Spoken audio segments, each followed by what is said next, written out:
Assalamualaikum warahmatullahi wabarakatuh. Selamat pagi dan salam sejahtera bagi kita semua. Apa kabar sahabat Bincang Jalasena yang berbahagia? Senang rasanya berjumpa kembali dengan sahabat dalam acara Bincang Jalasena bersama saya, Agus Rustandi.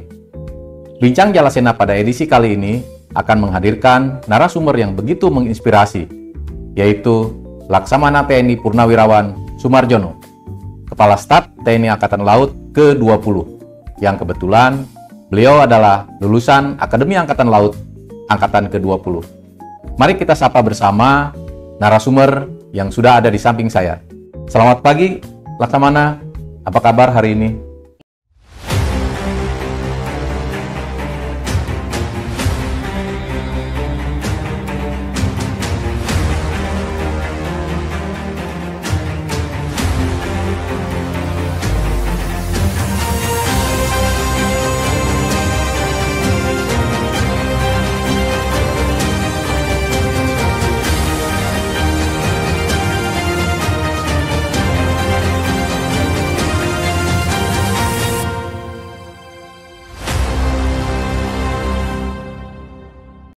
Selamat pagi, alhamdulillah sehat walafiat.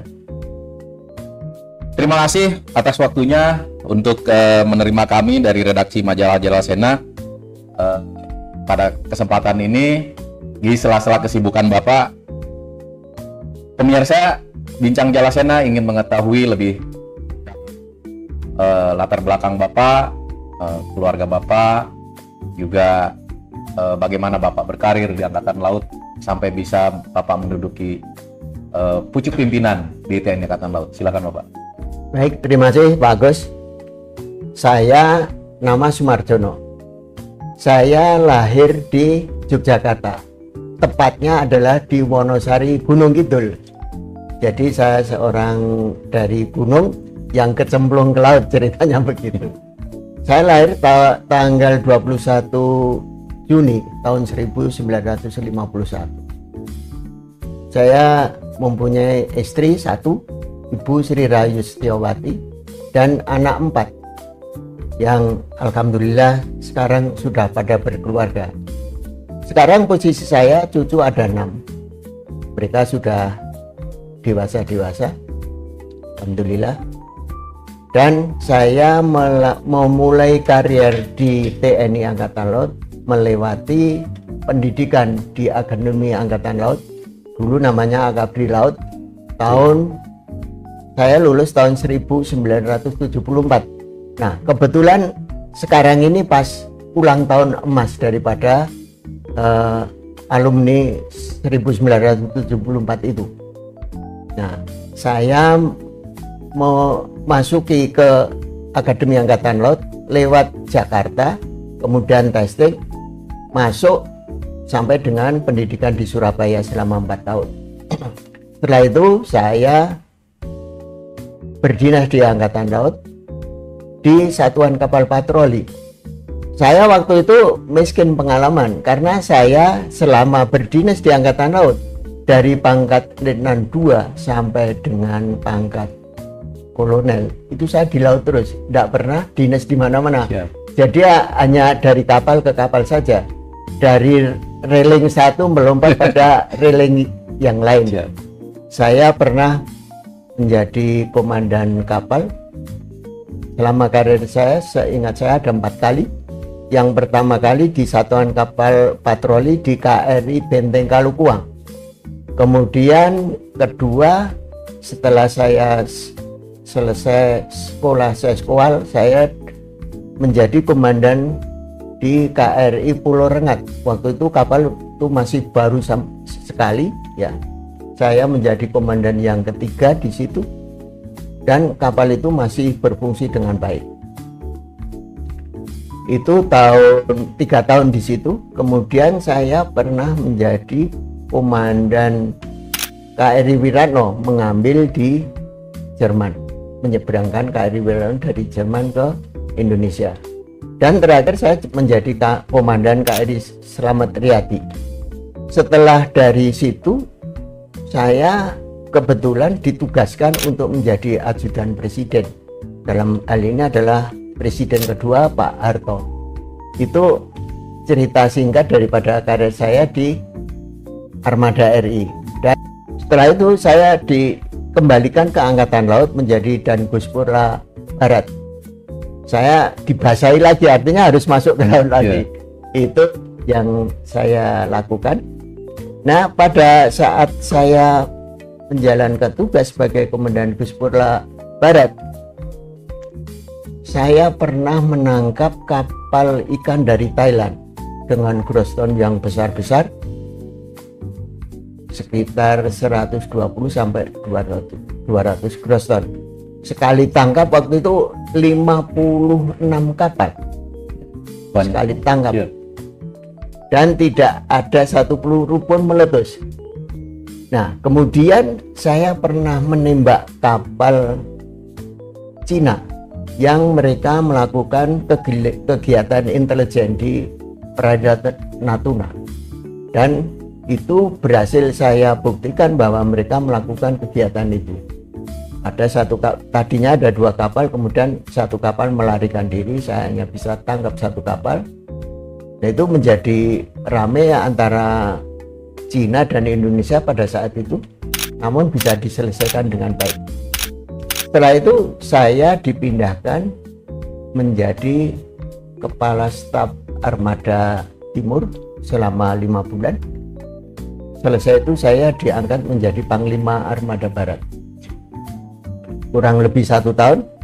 Kemudian saya ditarik menjadi Asrena Kasal. Waktu itu Kasalnya adalah Laksamana TNI Bernarden Soda. Nah, disitulah kami merencanakan pembangunan kekuatan Angkatan Laut dengan yang dikenal sebagai Blueprint. Ya, Blueprint 2013. Ya. Nah, setelah itu saya dipindahkan ke Komandan Sesko TNI.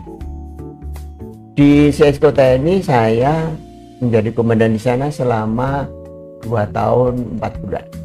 Setelah itu pindah menjadi Irjen TNI selama 1 tahun 2 bulan, dan kemudian menjadi Irjen Kemhan.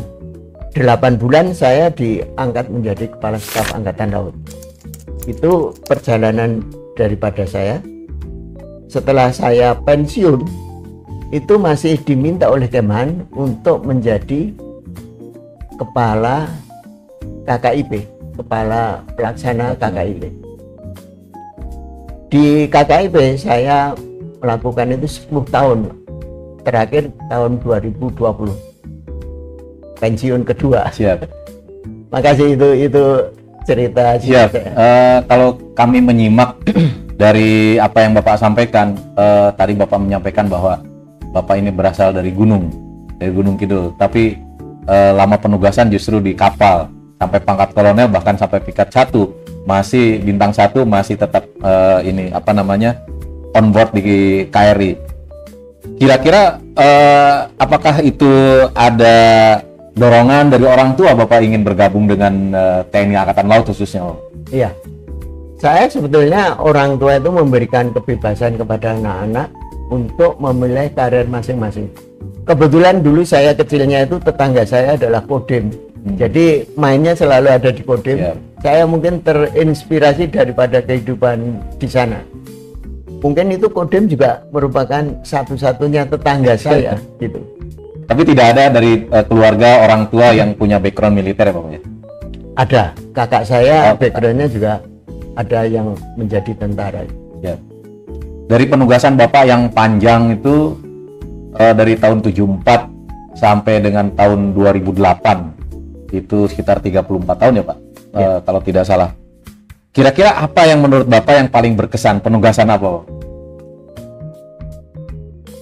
Saya kesan di kapal ya tentunya banyak, tapi kalau yang paling berkesan gitu mungkin saya mengikuti Pak Harto ya, itu banyak kesan saya, dimana saya tadinya itu image saya kan selama di kapal itu kalau nggak pernah ada referensi apa-apa ya, jadi kalau berlayar itu referensinya radio, siaran itu pun bukan dari siaran lokal Indonesia, bukan.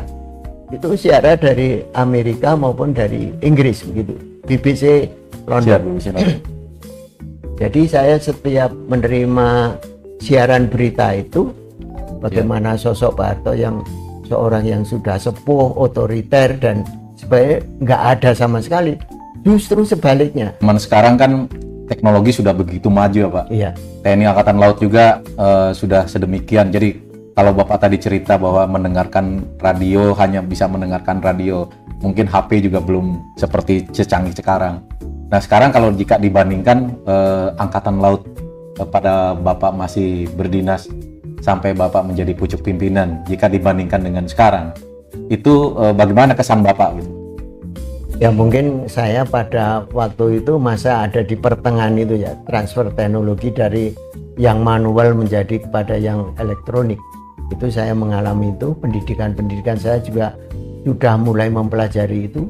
Menurut saya itu justru Angkatan Laut itu secara teknologi itu memulai pekerjaan-pekerjaan dan tugas-tugasnya itu melalui teknologi itu mendorong kita membuka mata bahwa teknologi itu ya memang harus digunakan, suka nggak suka, mau nggak mau kita nggak bisa pas dari itu. Dan itu sangat efisien, efektif daripada untuk menjalankan tugas apapun itu. Sekarang nggak bisa lepas dari itu.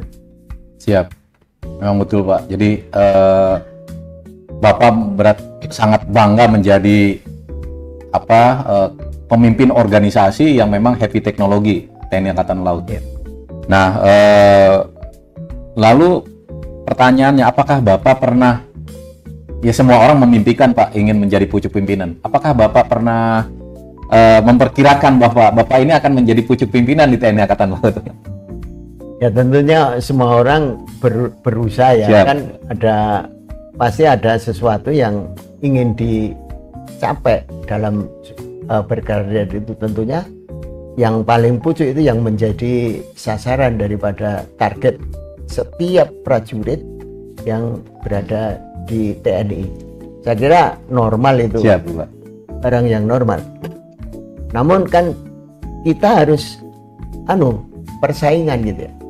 Persaingan di mana kita bertugas harus kita laksanakan dengan sebaik-baiknya. Dan yang menentukan bukan ya, yang menentukan memang diri kita. Siap. Dan memacu kita sendiri, tapi yang menilai kan lingkungan. Betul. Daripada itu. Karena memang ada tanggapan Pak, bukan tanggapan, artinya pendapat bahwa pemimpin suatu organisasi itu harus disiapkan, bukan dilahirkan. Jadi organisasi itu harus membina semua prajuritnya kalau di TNI untuk siap menjadi pemimpin. Nah, dalam hal ini saya ingin bertanya tentang bagaimana BINPES, fungsi komando yang ada di Angkatan Laut ini bisa berjalan untuk menyiapkan pemimpin itu. Saya pikir BINPES itu memang harus dilakukan sesuai daripada maksud dan tujuannya ya. Itu saya pikir bagus. Memang tugasnya seperti itu, untuk menyiapkan pemimpin-pemimpin yang ke depan, dan itu kan bergulir. Siap. Setiap waktu bergulir. Pengawal BINPES juga bergulir. Tapi mereka mempunyai mempunyai dasar-dasar untuk pemilihan pemimpin itu. Nah, menurut pengalaman saya, karena saya sudah purna, ya mungkin saya bisa menyampaikan bahwa BINPES itu adalah fungsi komando, betul. Tapi dalam pelaksanaannya, jangan sampai, contoh misalkan ini suatu organisasi, barang-barang yang bagus, sumber daya manusia yang bagus-bagus itu dikurung di dalam satu ke arah dalam aja. Itu harus dilepas keluar, kemudian tarik lagi ke dalam, lepas keluar, agar dapat pemenuhan daripada penyiapan personil itu manakala dia menjadi pemimpin, supaya wawasannya, koordinasinya dan sebagainya itu bisa terpenuhi gitu ya. Jadi wawasannya cukup luas karena mereka bergaulan tidak hanya di intern Angkatan Laut saja. Katakanlah ini Angkatan Laut, tidak intern Angkatan Laut saja, tapi sudah bisa menjalin kerjasama dengan yang lain-lain. Ini yang perlu mungkin ke depan dalam menyiapkan pemimpin itu, ada kalanya dikeluarkan dari organisasi untuk ditugaskan di daerah lain yang lebih strategis, kemudian bisa ditarik kembali dan seterusnya.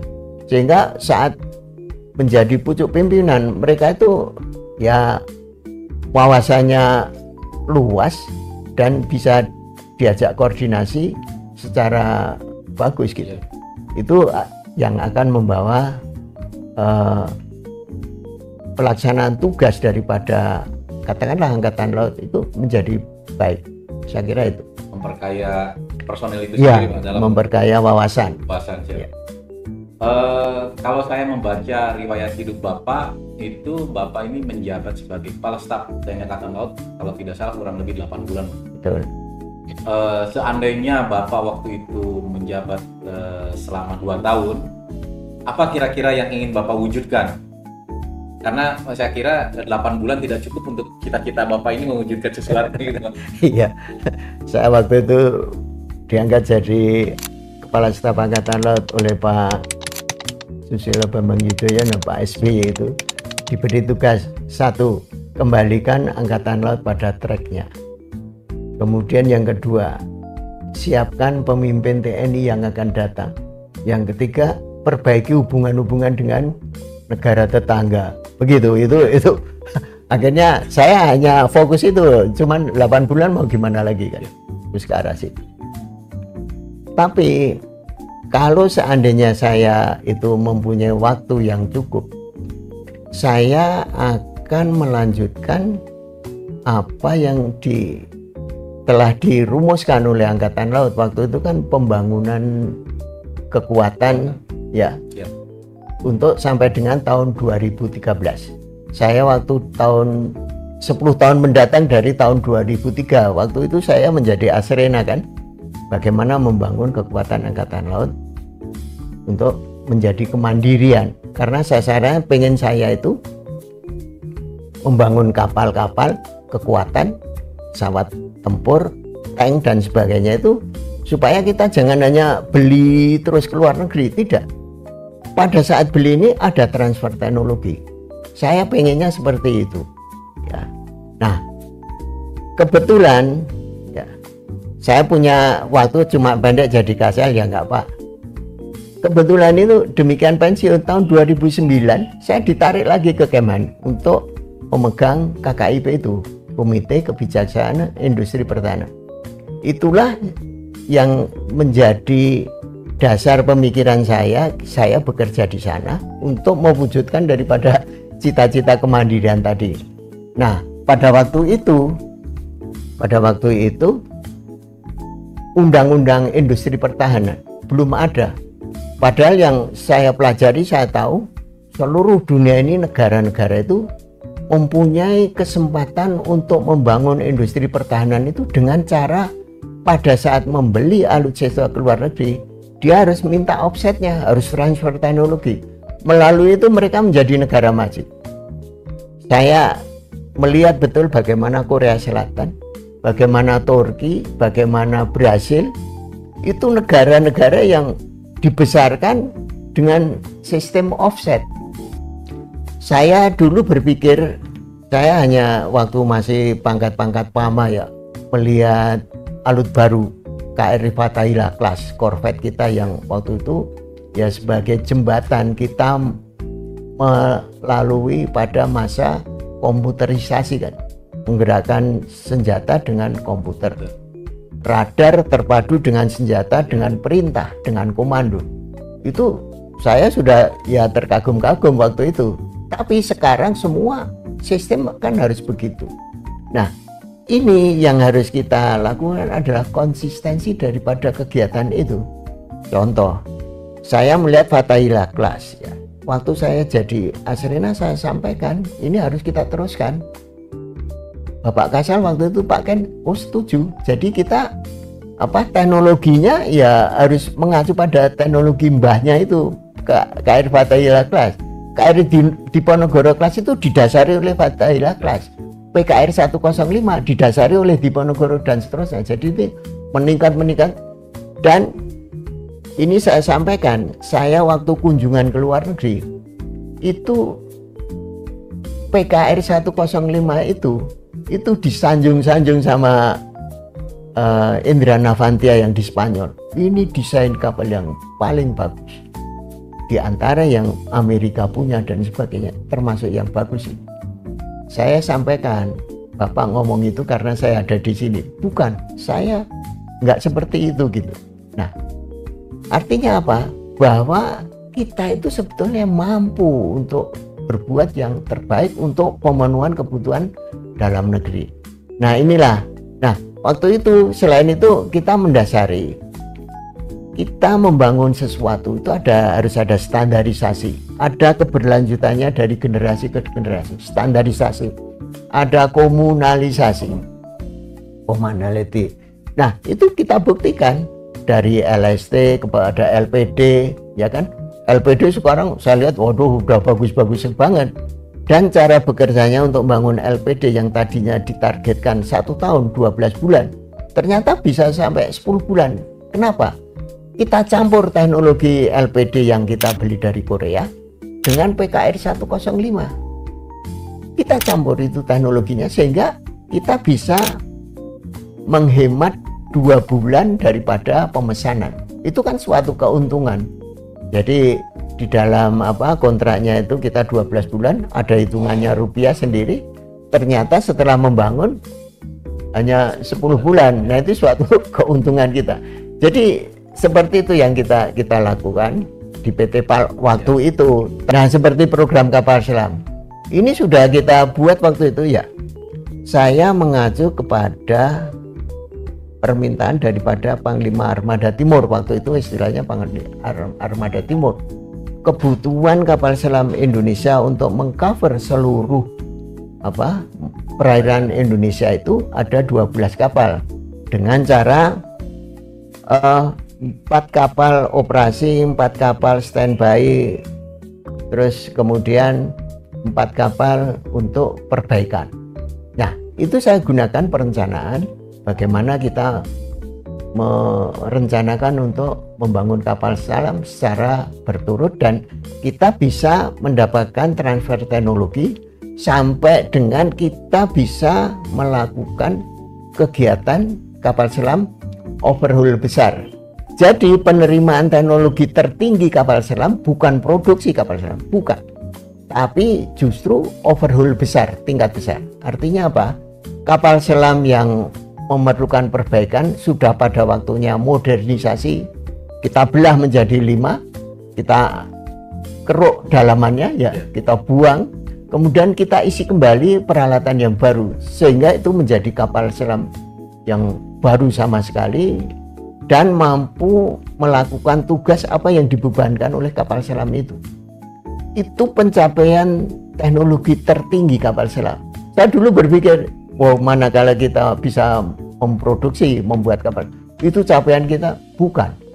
Nah, kalau kita untuk mendapatkan teknologi, kan misalkan Indonesia itu membangun 1 kapal selam, bagaimana dia bisa menjadi statement negara kapal selam?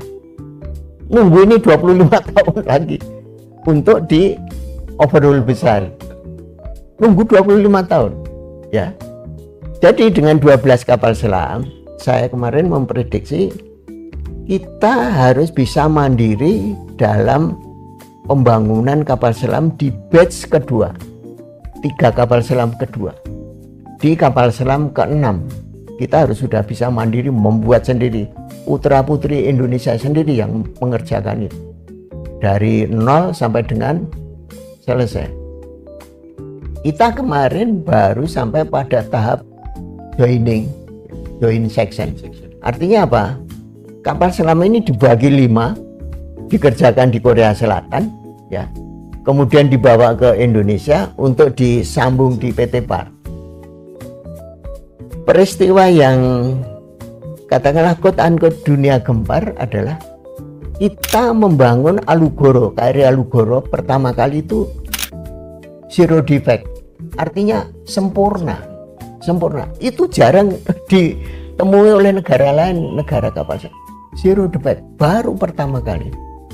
Apa artinya zero defect? pengelasan itu sempurna, nggak ada bocor, ditarik diapakan juga nggak akan pecah dan sebagainya. Nah, prestasi itu ya sebetulnya menggemparkan dunia. Kita belajar ke Korea Selatan dari segi bahasa aja kan sudah kesulitan, dan di sana itu belajarnya tentang membangun kapal selam mulai dari nol. Artinya apa? Tidak ada pelajaran di kelas. Demikian juga Korea belajar ke Jerman, tidak ada pelajaran di kelas, langsung ke lapangan, ya. Learning by seeing dulu. Kita hanya boleh melihat, pegang aja nggak boleh, pegang barangnya mereka nggak boleh. Jadi hanya melihat, kita catat, ya. Setelah kita catat, nanti kita simpulkan sebagai standar kerja kita. Saya pernah ngomong, apa susahnya? Kamu kan punya itu standar seperti itu. Kita fotokopi aja, serahkan ke dia, dia langsung kerja. Oh, enggak bisa begitu. Kinerja saya dengan kamu Indonesia lain. Saya nggak ada istirahat untuk sholat. Saya nggak ada istirahat minum kopi. Oh, enggak. Saya mulai dari jam 8 kerja sampai jam 12. Stop. 1 jam istirahat, kerja lagi sampai jam. Nah, kamu kan beda. Jadi beda budaya ya, saya maklum. Ya harus kamu bikin sendiri standarnya itu. Nah, itulah yang kita lakukan waktu Alugoro itu. Kemudian kita sudah dibebani untuk mengetes daripada Alugoro itu. Padahal kita pengalaman nol sama sekali. Ya alhamdulillah.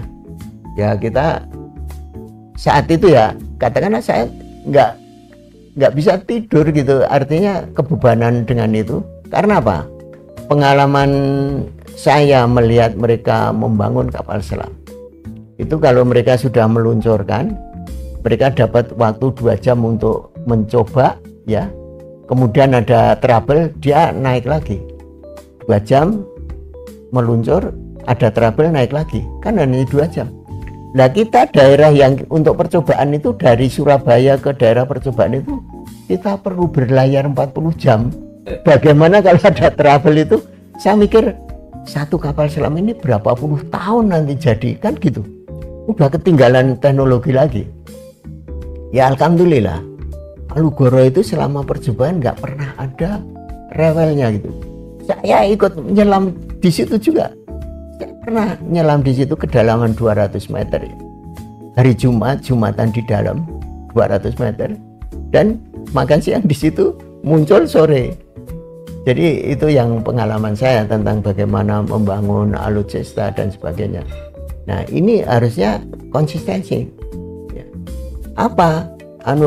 Buat pemasukan devisa negara. Ya jelas kita setiap pemesanan dari luar itu kan pasti ada keuntungan pemasukan negara. Nah, kemudian pemeliharaan alutsista kita yang ada di Angkatan Laut itu semua berputar di dalam aja, dibiayai oleh negara, dapatnya kepada negara kembali, ya kan? Dan itu kontinu. Bayangkan kalau satu kapal selam pemeliharaan itu 75 miliar US dollar. 75 juta US dollar. Ya. Satu kapal selam. Nah, kalau 12 kapal selam itu hanya yang perbaikan rutin ya, yang nah kalau overhaul besar seperti itu berapa nilainya? Sama dengan nilai membeli kapal selam. Itu sebetulnya luar biasa kalau kita, belum kalau kita perbaikan kapal atas air atau jualan kapal atas air, berapa keuntungannya? Itu dari PT PAL sendiri luar biasa. Kita ini sudah memberikan kejutan-kejutan kepada dunia. Contoh ya, kita membangun pesawat CN250, N250 bukan CN, N250. Sekarang kita CN235, kan udah ya, walaupun itu kita kerjasama dengan negara lain, itu hal yang normal. Tapi N250 itu mulai desain itu putra-putri Indonesia. Teknologi angkasa itu ya kita harus akui itu yang paling sulit kan sebetulnya. Tapi demikian kita muncul ya sebetulnya sudah spektakuler menurut saya ya. Sudah langsung kita ke arah teknologi tinggi seperti kapal selam, pesawat tempur, KFV. Jadi sayang kalau itu semua berhenti kan, harusnya kan kita sudah berpikiran. Nah, kalau kita dapat katakanlah waktu itu 50 pesawat tempur KFV hasil putra bangsa sendiri, artinya apa? Pemeliharaan itu sendiri sudah langsung on, itu duit itu semuanya. Yeah. Nah, kemudian terkait kemandirian tadi ya, kita kapal selam selalu siap ya, karena kita bisa membuat, bisa memelihara sendiri, otomatis kan alutsista ini siap, kesiapannya tinggi ya. Itu hal yang menakutkan buat negara-negara sekeliling gitu ya, apalagi 12 kapal selam, pesawat tempur yang setiap saat juga bisa produksi, malah kita ini mau jualan kan? Dengan kesiapan kita yang selalu tinggi, baik kapal atas air, kapal selam, pesawat tempur dan sebagainya, otomatis itu akan membangun sistem kemandirian pertahanan negara yang mandiri. Kita tidak akan pernah bergantung pada orang lain lagi. Jadi sebenarnya secara potensi dan kemampuan juga optimisme itu sebenarnya ada ya, Pak. Hanya tinggal kita menjalankan secara konsisten. Ya. Kita jalankan secara bersama-sama dengan semua stakeholder yang dimiliki, terutama juga peran Litbang dan perguruan tinggi. Iya. Industri juga harus mau turun tangan dalam arti menyisihkan biaya untuk risetnya, Pak. Kemudian setelah Bapak selesai dari KKIP kurang lebih sekitar mulai dari tahun 2020 kalau tidak salah Pak. Jadi sudah 4 tahun yang lalu. Lalu apa kegiatan Bapak sekarang setelah tidak ikut cawe-cawe dalam industri pertahanan ini? Ya, jadi kemarin demikian saya berhenti dari KKIP. Kemudian kami sepakat ya. Kelompok dari KKIP pertama ini kami sepakat untuk kita tidak bercerai-berai. Kita akhirnya kelompok ini mendirikan Forum Komunikasi Industri Pertahanan. Di Forum Komunikasi Industri Pertahanan ini kita memantau daripada perkembangan industri kita. Dengan adanya kita, maka kemarin kan mulai industri kecil, katakan loh industri komponen utama begitu berkeluh kesah, dan dia dengan situasi kondisi yang nggak menentu seperti ini ya, mereka kan banyak yang kolaps dan sebagainya, ada kurang modal, kurang kerjaan, dan ini kita gandeng untuk kita menjadikan bagian daripada industri dunia yang eksis dan mau memanfaatkan ini. Jadi kita jadikan sebagai dia subnya gitu ya, subnya di dalam lingkaran industri yang besar yang tentunya dimiliki oleh luar negeri, sehingga dia tidak mati gitu ya, dia bisa eksis. Nah, tugas di Forkom Inhan itu bukan kita mau menyaingi KKIP, tidak sama sekali. Kita hanya sebagai lembaga think tank.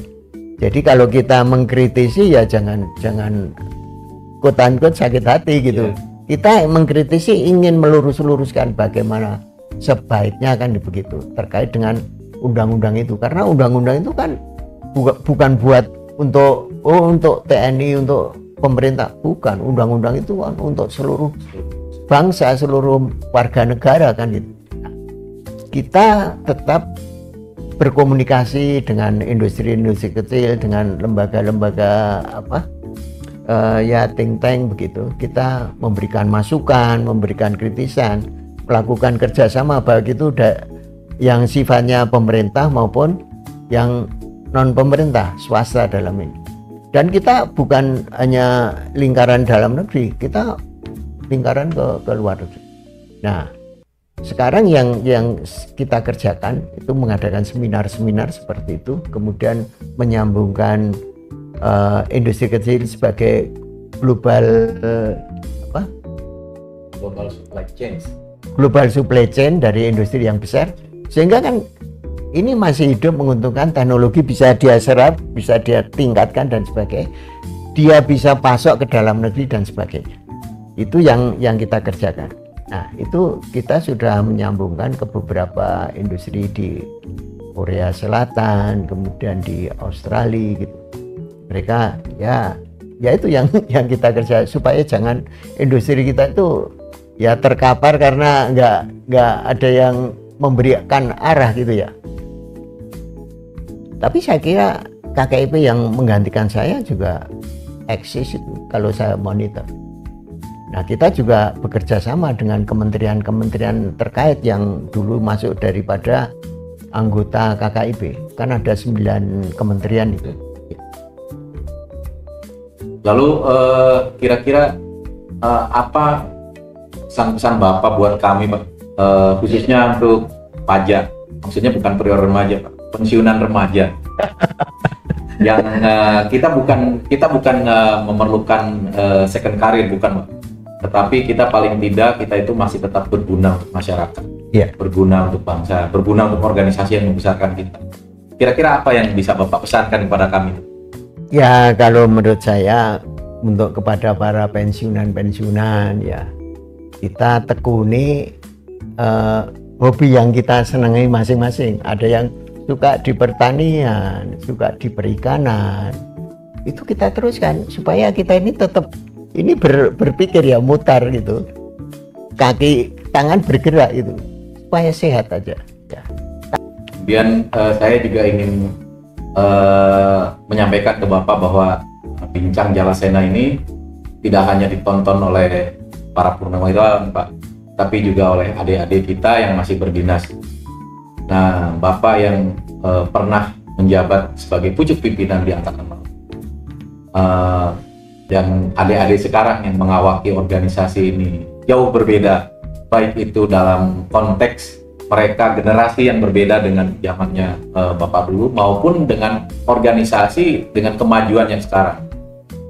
Kira-kira apa yang Bapak bisa pesankan kepada mereka supaya mereka dapat mengawaki organisasi ini dengan baik, dan mereka juga dapat menjaga sebagai manusia biasa, sebagai elemen masyarakat yang kebetulan menyandang profesi sebagai TNI khususnya. Ya, baik, terima kasih. Ini kan kembali lagi kepada tugas pokok TNI itu sendiri apa? Adalah penegak kedaulatan dan hukum, khususnya kalau Angkatan Laut, penegak kedaulatan di laut. Kalau kita melihat dari situ, maka kita dituntut profesionalisme ya, berbagai tingkatan. Artinya saat di kapal ya Anda harus profesional dengan tugas-tugas Anda di laut. Tidak boleh itu melenceng sedikit pun, kan gitu, kan akan berisiko. Jadi kalau kita di laut, bendera kita di belakang merah putih. Artinya apa? Itu mewakili pemerintah, mewakili negara. Keberadaan kita mewakili negara. Jok macam-macam di tengah laut, nggak ada yang lihat gitu. Semua sekarang terbuka. Jadi tolong profesionalisme itu betul-betul dibentuk, mulai dari keterampilan teknis ya, sampai dengan bagaimana menjabarkan kebijakan-kebijakan ya yang tinggi sampai kepada kebijakan yang teknis, itu dilakukan dengan sebaik-baiknya. Jadi jangan sampai kita sebagai penegak hukum menjadi pelanggar hukum, contoh begitu ya. Saya pesan kepada adik-adik yang ada di jajaran di laut, masih operasional, di staf dan sebagainya, lakukan pekerjaan yang maksimal, dan itu pengabdian kepada negara, melewati apa yang saudara-saudara sekalian kerjakan dengan sebaik-baiknya. Saya kira itu. Ini satu lagi, Pak, yang ingin saya peroleh dari Bapak. Tanggal 21 Juni nanti apa ya, tahun ini Bapak akan memasuki usia ke-74 kan, Pak? Iya. Kalau saya tadi dengan obrolan yang panjang ini, saya bisa menilai Bapak energik, Pak, energinya masih tinggi, kemudian juga alhamdulillah sehat. Kami ingin tahu resepnya bagaimana Pak untuk menjaga semua itu. Ya resepnya itu jelas olahraga ya harus ya tiap pagi jalan kaki berapa, nggak usah lama-lama lah, nggak ya. Kalau saya biasanya kira-kira 1 jam gitu ya olahraga itu rutin, atau berenang. Kalau saya kebetulan berenang gitu ya, olahraga jalan atau berenang. Jadi intinya olahraga, kemudian kita berpositif thinking di dalam berpikir. Nah kemudian kita juga harus menjalin, kita ini kan di dunia kan ya istilahnya orang ikut sosial ya, ikut. Nah kita bersosialisasi dengan masyarakat, nggak usah ngomong siapa saya kan gitu, kita bisa ada di mana-mana itu diterima di masyarakat luas. Seperti yang saya lakukan, bukan ini pamer, enggak, itu yang saya lakukan. Jadi saya alhamdulillah masih diberikan kesehatan gitu. Nah, mudah-mudahan itu bisa ditularkan kepada orang lain. Kita sudah berada di penghujung acara, Bapak. Kami dari redaksi majalah Bincang Jalasena, sekaligus juga mewakili Ketua Umum dan seluruh jajaran pengurus PPAL Pusat, kami ingin mengaturkan sekali lagi terima kasih atas penerimaan Bapak, atas sharing pengalaman Bapak, atas ujangan Bapak, dan insight Bapak terhadap organisasi TNI Angkatan Laut khususnya, kemudian KKIP yang Bapak pimpin, dan resep-resep bagaimana menjalani setelah purna. Apa yang Bapak sampaikan tentunya akan sangat bermanfaat bagi kami, Pak, para purnawirawan. Juga saya yakin juga sangat bermanfaat bagi para pemirsa setia Bincang Jalasena. Pemirsa Bincang Jalasena, itulah tadi perbincangan kita dengan Laksamana TNI Purnawirawan Sumarjono, Kepala Staf TNI Angkatan Laut ke-20, yang sudah memberikan ujangan, nasihat, pesan, kesan selama beliau berkarir di Angkatan Laut dan juga selama beliau memimpin organisasi setelah purnawirawan. Semoga apa yang beliau sampaikan dapat menginspirasi kita semua. Terima kasih telah menonton Bincang Jalasena. Jangan lupa like, subscribe, dan komennya. Sampai jumpa di edisi berikutnya. Jalas Pepa Jaya Mahe Adi Dharma Purnawira. Terima kasih Bapak. Terima kasih.